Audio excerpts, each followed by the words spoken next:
Welcome in to the Rockies Insider. I'm your Rockies Insider, Patrick Lyons, and joining me today to preview the Snakes and the Rocks, Arizona versus Colorado. We're meeting on the corner, aren't we again, Jesse? It's Jesse Friedman of PHNX Sports, PHNX Dbacks. What's going on, buddy?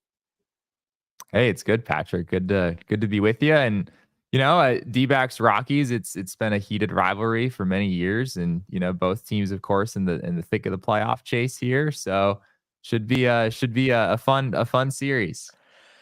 Is it going to be 25 minutes of you just taking shots at the Rockies like this? Because if maybe so, maybe 18 of the 25 minutes, all Patrick. right. I'll try to control myself a little bit.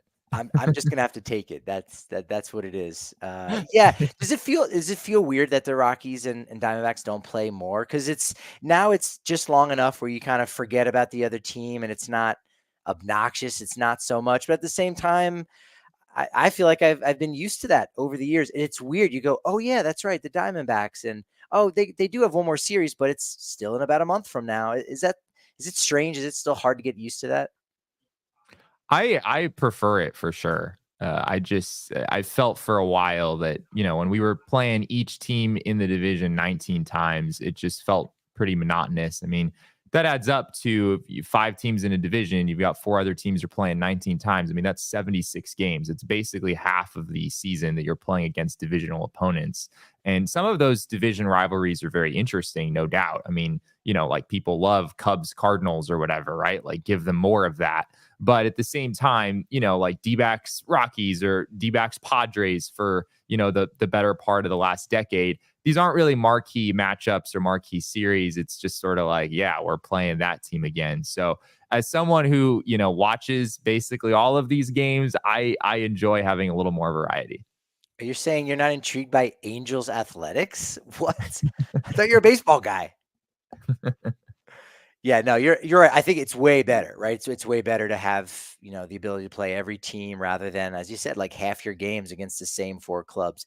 It's just hard to get used to after a lifetime of so much of that. I think you're getting used to, Sure. and you're very much used to this here in Phoenix now. All of a sudden, a winning club, right? Going to the World Series in 2023, and now the Diamondbacks definitely seem to have gotten themselves right with all of the injuries that were going on in the first half. Was there any point where you might have been concerned that, you know what, this might be a lost season? This may be falling apart and they might not be able to get it back on track? I think it was May 31st. I want to say that the Diamondbacks fell to 25-32. They were 7 games below 500 at that point. And yeah, I think anytime a team falls that far below 500 and, a couple months into the season, obviously there was still plenty of baseball left to play. But that's not a super small sample. I mean, that's 2 months of baseball. That's more than a third of the season. And you're talking about a team that was 7 games under. As you alluded to, there were some reasonable explanations for that. Paul Sewald, their closer, who in recent days has struggled quite a bit and moved out of that closer role. But earlier in the season, he was really important for them in that role, and they didn't have him for the first month plus of the year with an oblique issue. Both Geraldo Perdomo and Alec Thomas, that's your starting shortstop, your starting center fielder. Those guys went down in the first week. Merrill Kelly made 4 starts, and then his final start, at least as of that point, came on April 15th.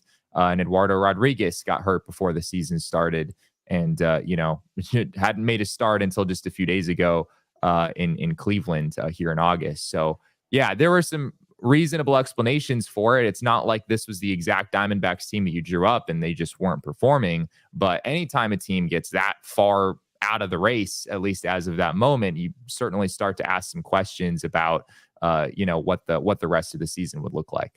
Both you and Derek Montilla do an amazing job at PHNX Dbacks talking down the fan base. I imagine to a degree that the sky is falling. No, it's not. This, even if it doesn't work out, even if it doesn't come to fruition and we make the postseason, we still have this core of players that's going to allow you to come back in 2025 and battle potentially for the NL West in 2026. So did that help at least a little bit, knowing that man, all the eggs are not in this one basket for 2024. That, you know what, there's still a core here, and you know what, this is going to be a process, and you got a couple bites at the apple. Yeah, I think that's fair. At the same time, I mean, I do think this season is pretty important for the Diamondbacks. I mean, they're running a franchise record payroll coming off last season. They're in the $170 million range, which is, as I said, I mean, that's certainly uncharted territory for them. They made a huge investment in Jordan Montgomery right before the season started. He's a pretty big chunk of that. So yeah, I think that, you know, next season certainly the Diamondbacks still have an opportunity to go for it. But even just after next season, I think things become less clear for this team. You know, Zach Gallen is a free agent at the end of 2025. Merrill Kelly has a club option for next year, which it, you know, seems like sort of a foregone conclusion. The D-backs are going to pick that up.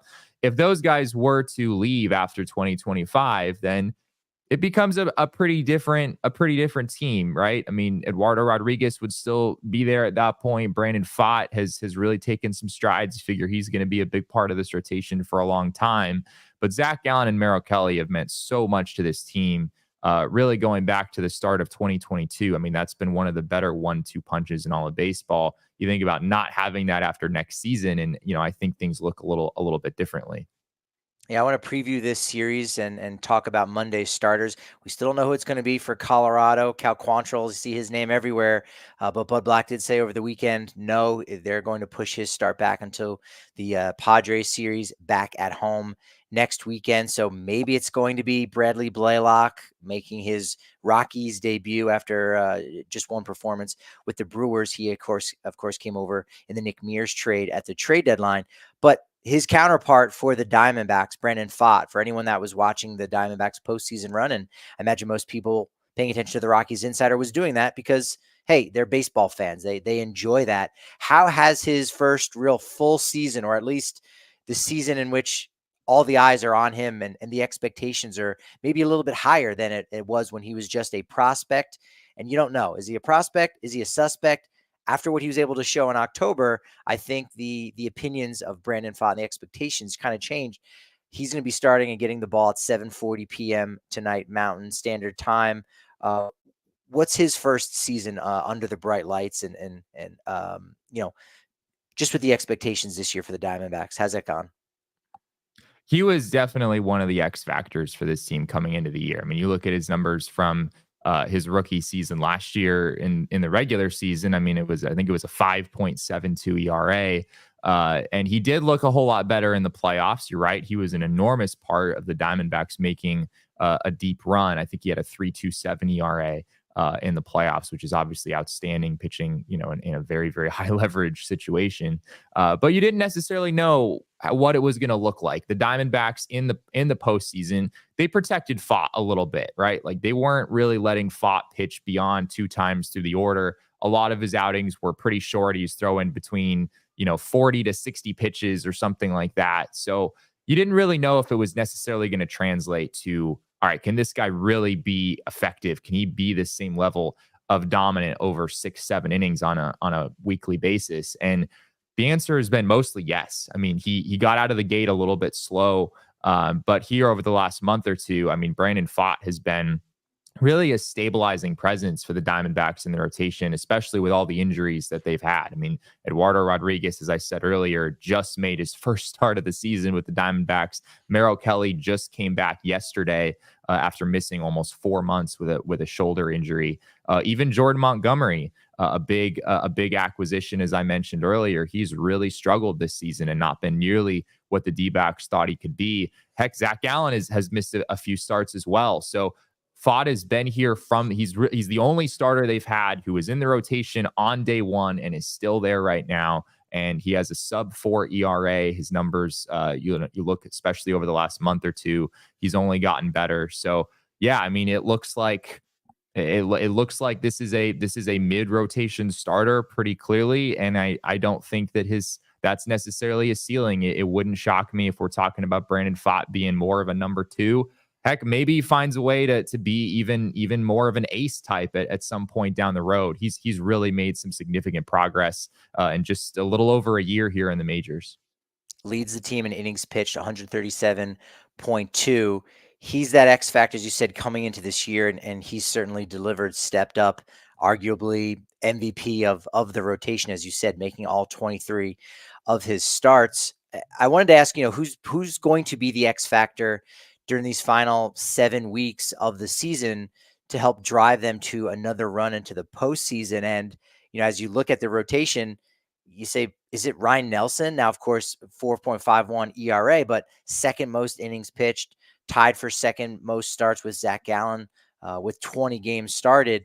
Is he going to be critical for them, or no, because he's a little bit more in the back of the rotation? Is there anybody coming up from the minors like Fott did last year? Is Brent Strom or anyone from the coaching staff calling somebody at home in the minors saying, hey, we are going to need you for a run this October, like it was last year when Strom called Brandon Fott? Who are a couple of those guys, either in the minors, on the big league squad, that is going to make a difference in the Diamondbacks staying and standing pat as the NL wildcard leader and possibly even winning the NL West?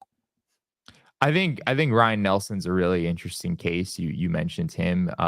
It's really interesting sort of where he stands right now. Nelson threw what I thought was the best game of his life on Friday against a very good Phillies team. He went 7 1/3 innings in that game, gave up 2 runs, tied a career high with 9 strikeouts. It was sort of a statement game for him. But with Merrill Kelly returning to the D-backs rotation, they face it. They have a bit of a decision to make here, and it appears, based on the fact that Jordan Montgomery is a probable starter for this Rocky series, it appears the Diamondbacks are opting to keep Montgomery in the rotation despite his struggles. And we haven't gotten official confirmation yet, but just sort of putting the pieces together, it looks like Ryan Nelson's going to pitch out of the bullpen the rest of the year. I don't think the D-backs have interest in going with a 6-man rotation. So it's really interesting to think about what Nelson could mean to them out of the bullpen. I mean, as you mentioned, the 4.51 ERA, that doesn't really do him justice. He has been very, very good in this rotation for really, I mean, you could go back to June, I think even May, and you're looking at a sub-4 ERA there. He has really, really come on strong here in the last couple of months. And he has some experience pitching in high leverage situations out of the bullpen. He was drafted out of the University of Oregon. I believe he was their closer for a good portion of his time there. So, I think he topped out at 99 miles an hour in his start against the Phillies the other day. You wonder what could it look like in shorter stints in the bullpen. He's a really interesting case for sure. We got Bradley Blaylock, we think, starting on Monday against Brandon Fott. Tuesday, Eduardo Rodriguez versus Austin Gomber, a pair of lefties. And then Jordan Montgomery against Tanner Gordon on Wednesday for the day game. 4 first names there, Jesse, right? Jordan, Montgomery, Tanner, Gordon. 2 new school names at the front, 2 old school names in the back. Thoughts, comments? That's yeah, I mean, you're great at picking out these kinds of little random factoids, Patrick. So I'm glad you're having fun with that. Throwaway factoids that are meaningless and make your guests speechless. What do you want me to do with that? Okay, sure. Yeah, so this is going to be an interesting series. I think, Rockies, whenever they go out on the road immediately, they do struggle to hit. They can be touch and go. It feels like a quarter of the time, that first game that they get down to sea level, which they're not in Arizona, but it's a lot closer to sea level than it is at altitude. The first game of a road trip, every once in a while, they continue to hit. They continue to stay hot.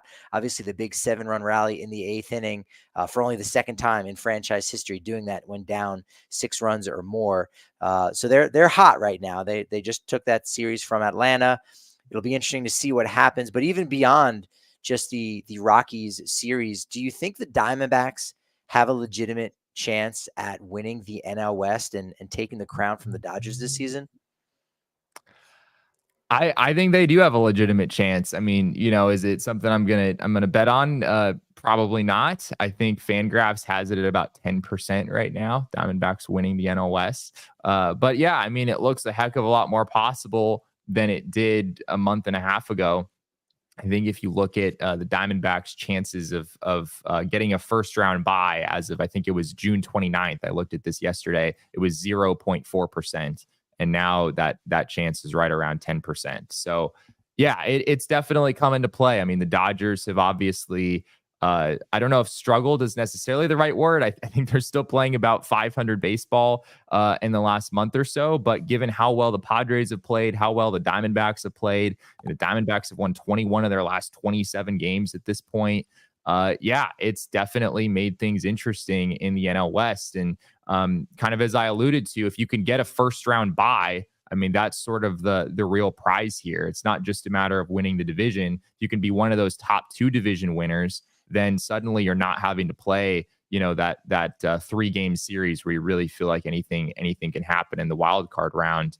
And given the kind of state of the National League at this point, I mean, if you're winning the NL West, there's probably a pretty good chance that you also have one of the top 2 records in the NL, just given the state of competition there right now. So yeah, it's possible. I mean, Mookie Betts, I think, is about to come back, and Max Muncy, I think, is about to come back. The Dodgers are getting a lot of reinforcements, so it's hard for me to imagine the Diamondbacks or the Padres outperforming them by 4+ games the rest of the way. But anything can happen, and we'll see how it goes. Dodgers, Phillies tied for the best record in the NL at 69 and 49. Diamondbacks are only 3.5 games back of that. So you're right. If they win the division, more likely than not, there's a strong odds that they're going to get a first round bye. You talk about Betts coming back and Friedman and that cast of all stars for the Dodgers surrounding Shohei Ohtani. I think it's for that reason and the fact that he's a DH only that his case for the NL MVP could take a bit of a hit. Marcell Ozuna, if he goes out and wins the Triple Crown, despite being a DH, he has an argument. But Ketel Marte doing it on the field, doing it for this squad who, as we've just established, has been really banged up throughout the entire season. And depending on which version of wins above replacement you like, I prefer Baseball Reference when we're talking about the end of season awards because it's not as theoretical. It's just bottom line. What did you do on the field? And it's for that reason, Ketel Marte is number one. Do you think he has a chance? And do you think that him winning the NL MVP will have everything to do with the Diamondbacks winning the NL West? Yeah, I think that's a good point. If the Diamondbacks were to find a way to overtake the Dodgers in the NL West, and Ketel and Shohei, like those numbers look something like they do right now, you feel like that would maybe cause voters to lean toward Ketel. I mean, the Dbacks winning the NL West this season would be just an unbelievable accomplishment, especially given all the investments that the Dodgers made over the offseason. Obviously, injuries have derailed them and whatnot, but that's a division the Diamondbacks have not won in more than a decade at this point. 2011 is the last time they managed to do that. So yeah, I think that's a factor for sure. If the Dodgers do wind up winning the NL West, I still think it's a pretty interesting race. I don't believe we've ever seen a DH win an MVP award. It's pretty clearly stated in the description from the Baseball Writers Association of America that you're supposed to evaluate the player offensively and defensively. It's all aspects of what the player brings to the game. At the same time, I don't think that because Ohtani doesn't play defense, we should completely dismiss him entirely solely for that reason. I think, if a DH does put up substantially better offensive numbers than anyone else to a certain point, then it's like, yeah, who cares if he didn't play defense? He was so much better of a hitter than anyone else that, he still deserves to win the award anyway. Right now, we're kind of in that gray area where Ohtani's numbers are decisively better than Ketel Marte offensively, but the gap is not all that big at this point. Ketel is on pace, I think, for about 40 home runs this season. He's had a career year, and a bit of an injury scare over the weekend. It looks like he's going to be fine, which of course is huge positive news for the Dbacks. He's been so important to them this season. So yeah, it's going to be a really fascinating thing to watch down the stretch. I mean, I think it's Ohtani 1 and Ketel Marte 2 right now. I'm not sure. Marcell Ozuna, if you're going to go by WAR, is I think a pretty distant, pretty far behind both of those guys. So it'll be fun to watch here what happens over these final 2 months. Yeah, I think this will end up being historic for that reason, either because, Ohtani is able to go 40-40, or even if he, falls short of that, which it doesn't seem like he will right now with 35 home runs and 32 stolen bases, first ever DH to win it. But Ohtani's got 35 homers. Marte's got 30. Ohtani's got 83 RBI. Marte has 81. and Marte has a higher batting average at 299 versus Ohtani's 298. So they're right there. One of them steals a lot more bases. The other one is on the field for every pitch at second base for his team defensively, and really has not a ton of people around him supporting him, right? Christian Walker, great job in the first half, probably deserved to be an all-star, but he's been on the shelf. Joc Pederson is now heating up. He's really been the second most valuable hitter for this team. But Yeah. with Ohtani and everybody that's on their roster, they've been helping lift the load. So if we're talking about value, I mean, there's really isn't a player that's been more valuable to their team than Ketel Marte, I think, in the National League. Not as flashy as a Shohei Ohtani, but I think the fact that he was able to be such a leader last October in that run to the World Series, that if that didn't happen, I don't know if as many people, and there's not a ton right now, but I don't know if as many people would be talking about Ketel Marte as an NL MVP. But because of that, I think that is really going to help the conversation and push it his way, and have people saying, you know what, maybe I really do need to reconsider this. It sounds crazy, but I am going to put Marte 1 and Ohtani 2. Yeah, I mean, I think it just comes down to how big is the gap in. I mean, OPS is not the end all be all, but if the difference between Marte's OPS and Otani's OPS at the end of the season is under 50, at that point, I mean, given what Marte is giving you defensively, the fact that he actually does play defense, and not only the fact that he plays defense, but he's played a very, very good defense at second base this season. It's the best defensive year he's ever had. The metrics are really strong there. I think he has a pretty decent chance to win the Gold Glove at second base as well. I mean, there's a lot of value, and not only that, but second base is just a position across the league that you're not expecting to get a ton of offense from. There aren't a lot of great hitting second basemen across baseball. So for the Diamondbacks to have, not only potentially the best defender, at least in the National League at that position, but also one of the best offensive performers in all of baseball coming out of that position. Yeah, you're talking about value to your team. There's a lot of value there for the Diamondbacks, and I think the Marte MVP case is totally legitimate.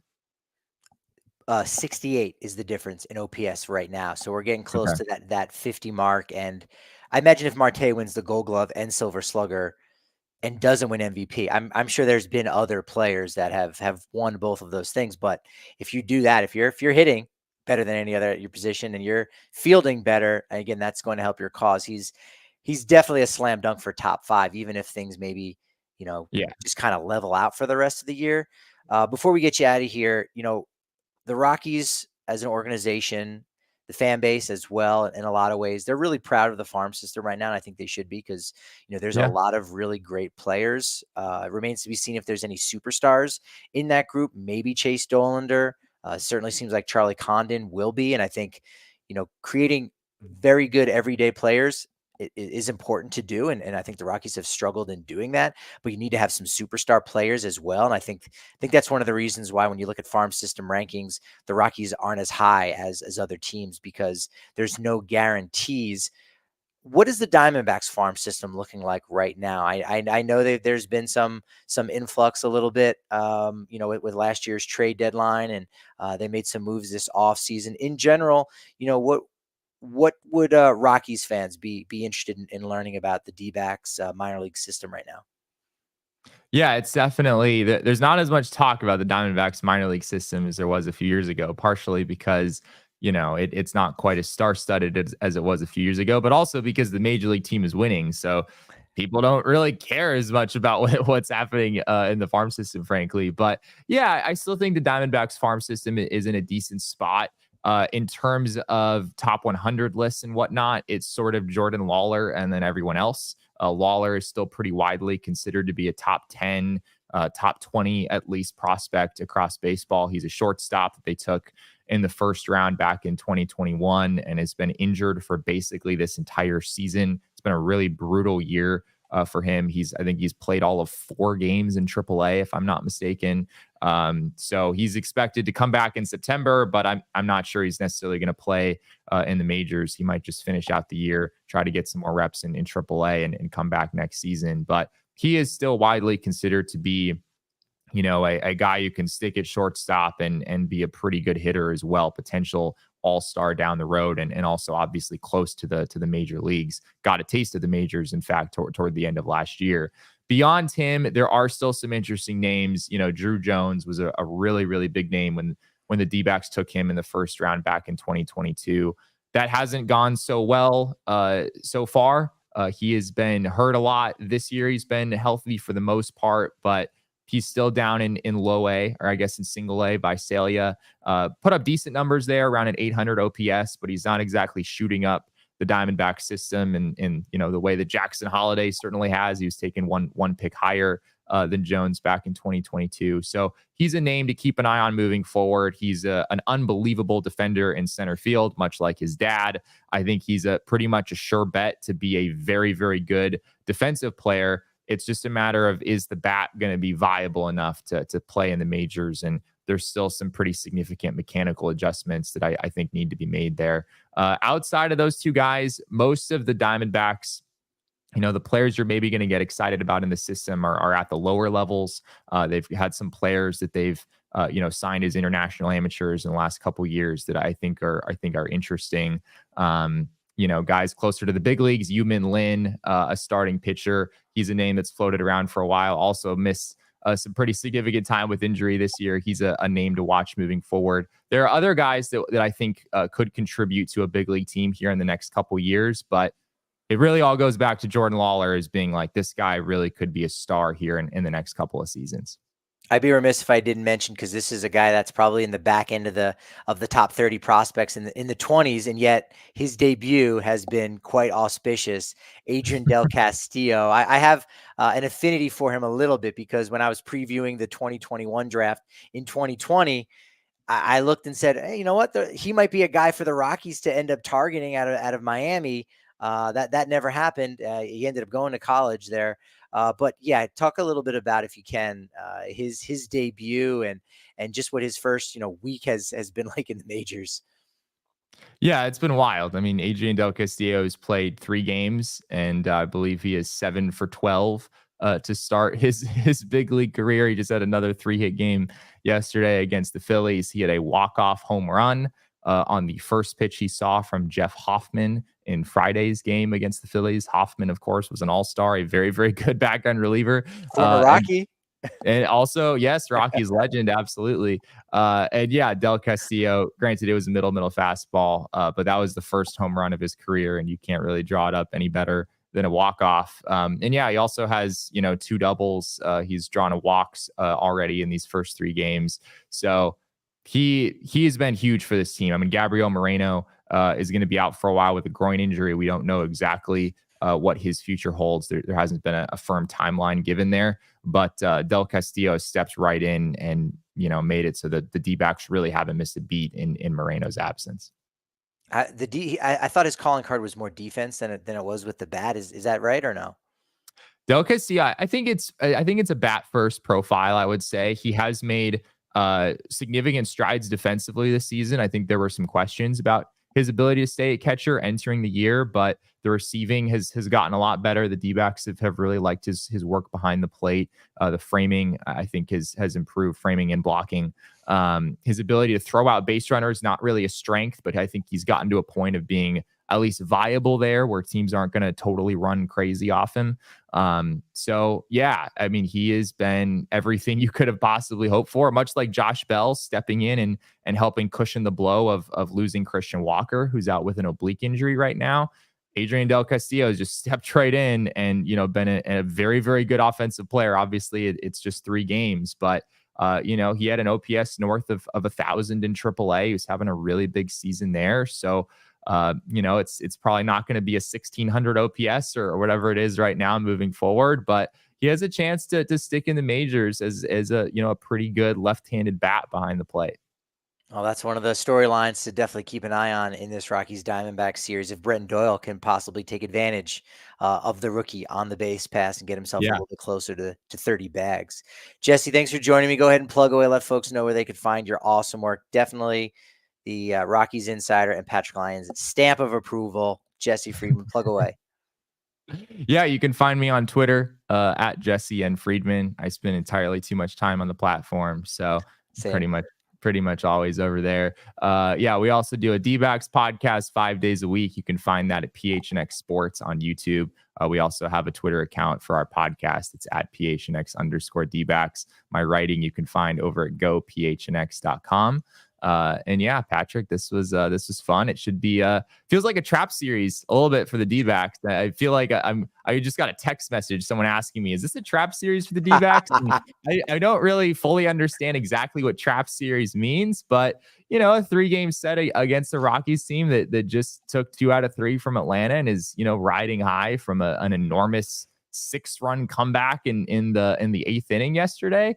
It should be fun to see what happens. Even if you don't know what trap series means, it doesn't sound good. And anytime the Rockies are coming into town or the Diamondbacks are playing the Rockies, you don't really feel good about it because you just don't know what to expect, right? Yeah. The Rockies are a fascinating baseball team and have been for a number of years for sure. I think there's maybe less of that feeling when it's happening at Chase Field. Going into Coors Field, that especially has the feeling of really anything could happen, just given the ballpark environment there. Chase Field is, at this point, maybe even more of a pitcher-friendly park than a hitter-friendly park. Basically right around the middle of the league in terms of the park factors. So that helps. But yeah, the Rockies are, I still remember Zach Greinke's Zach Greinke's Diamondbacks debut in 2016, where some guy named Trevor Story, who I'd basically never heard of, I think he hit at least 2 home runs in that game. He might have hit 3 home runs in that game. This Rockies team, sometimes there's these young players that you're not super familiar with who just come out and totally rake at Chase Field. So we'll see what happens here in these 3 days. The Rockies are the Rockies. I am the Rockies insider at Rockies_insider at Patrick D Lyons. Make sure you're subscribing to the podcast anywhere you listen to podcasts, as well as on YouTube's. Jesse, thanks for joining me. Tune in tomorrow where you will hear my new sign off.